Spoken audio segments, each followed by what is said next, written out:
بسم الله الرحمن الرحیم. السلام علیکم ورحمت الله وبرکاتہ. ملګرو شاوسین ما یو ځل بیا ستاسو په درانه خدمت کې حاضر یم. د احمد شاه ابدالي د تاریخ دریمه برخه وړاندې کوم.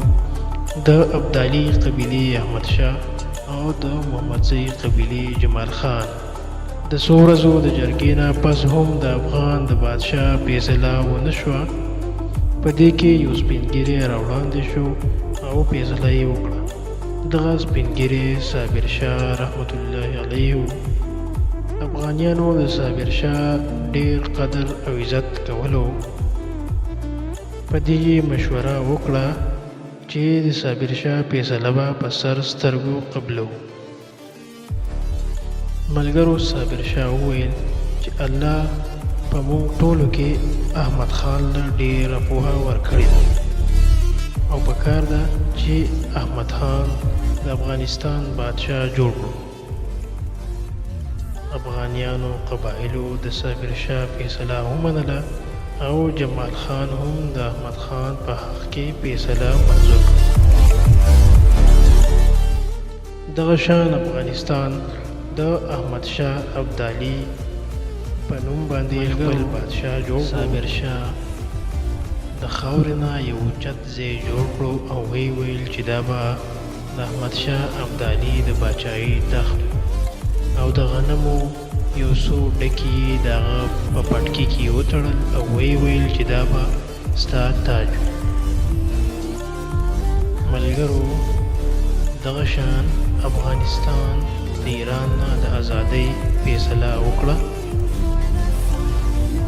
احمد شاه ابدالي په کال 1940 کې د افغانستان بادشاه جوړ شو.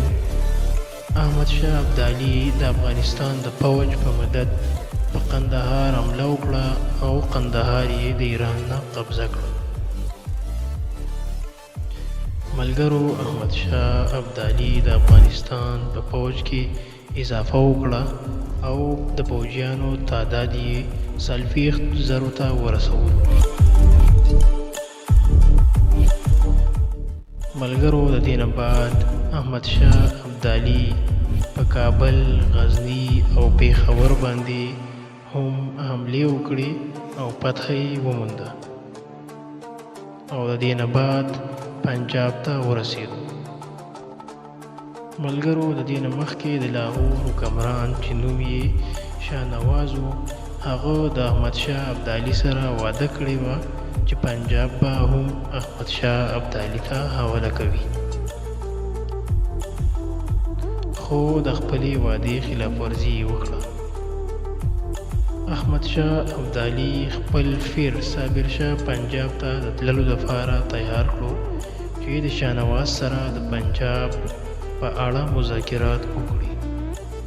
خو د بدقسمتۍ نه چې کله صابر شاه لاهور ته راورسېدو نو شاه نواز شهید کړو او د دې نه بعد چې کله احمد شاه ابدالي ته د صابر شاه د مرګ پته ولګېده نو احمد شاه ابدالي لاهور باندې حمله وکړه او لاهور یې قبضه کړو او د لاهور حکمران شاه نواز ډیلي ته وتښتېد.